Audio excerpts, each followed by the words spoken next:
to provide you additional details on the active shooter incident that occurred on Wednesday, December 6th, 2023 at the University of Nevada, Las Vegas. Our suspect is identified as 67-year-old Anthony James Polito, P-O-L-I-T-O. He lived in Henderson, Nevada. He had a previous criminal history of computer trespass out of Virginia in 1992. Polito was armed with a Taurus 9mm handgun. He had brought 11 magazines to the scene with him. 9 loaded magazines were found on his person.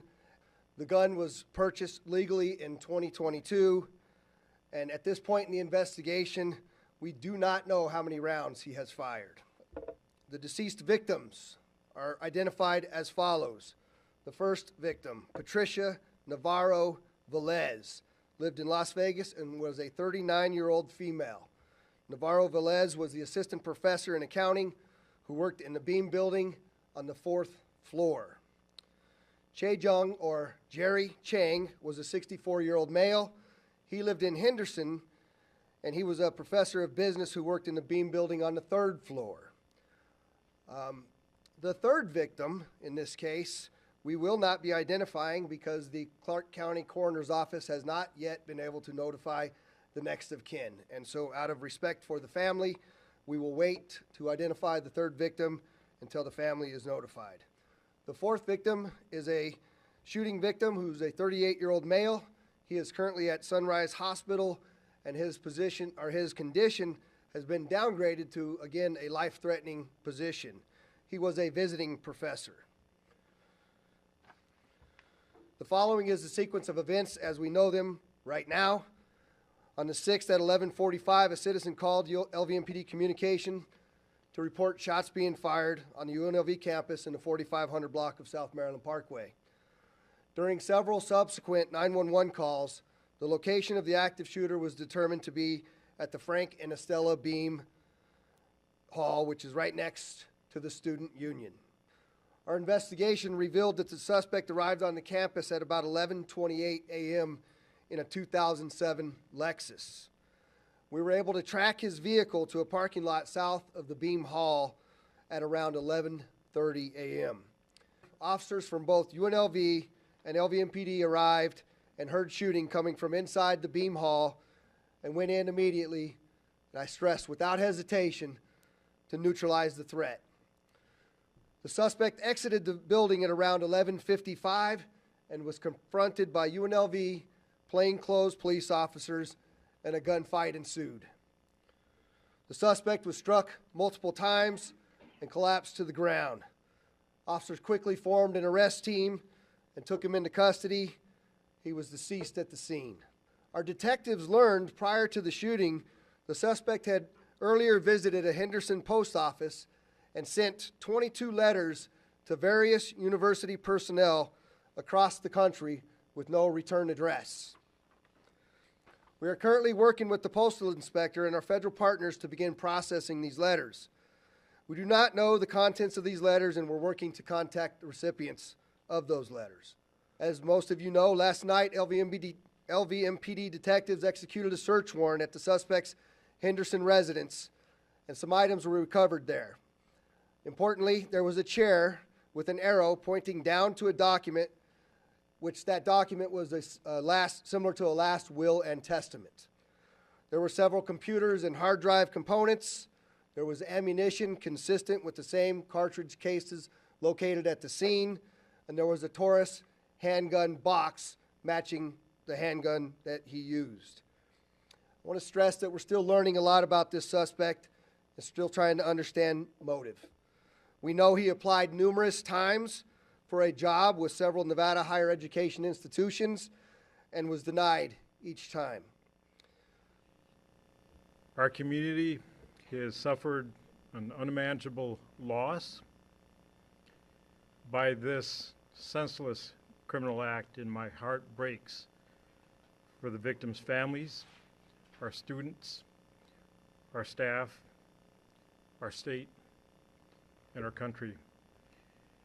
The first officer on the scene of the incident was there within 78 seconds. Additional arriving units from Metro and UPD then entered Beam Hall, and as you saw in the video, 2 University police detectives then confronted the suspect and engaged in a gun battle which neutralized the threat. These 2 detectives are heroes. They risked their lives in order to save countless others, and as the sheriff pointed out, what could have been a bloodbath. Thank you just does not seem like it's enough for the police officers that rather than running like a normal person would, running away from danger, they ran to danger, and that they made our university safe and clearly stopped a larger tragedy from happening. This is a day that we're not going to forget. It's a day that's marked in our history from now on. But as we go forward, we have to think about the people who have experienced this, both firsthand and I think even secondary. And we want to make sure that people feel that it's okay not to be okay. These kinds of incidents are things that can disrupt, erase, and erode the feeling of community. At UNLV, we are a community, but we're a community of Las Vegas and of Southern Nevada.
Shooter on campus, some injuries on the campus as well, and patients are being transported to hospitals. We're still there.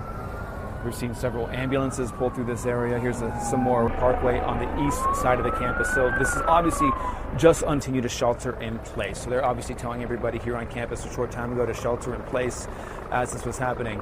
And I'm going to ask this. We were evacuated out by police holding guns. We all walked out with our arms up. When we were walking out, we saw one of the windows had been shot through, so we got out. UNLV did a really good job giving us updates, telling us where the shooter was, getting us out quick. We know that there was at least one shooter in the business building on the second floor. We heard maybe there was a second shooter. On the fourth floor, maybe? Yeah, but we're just glad that we're out.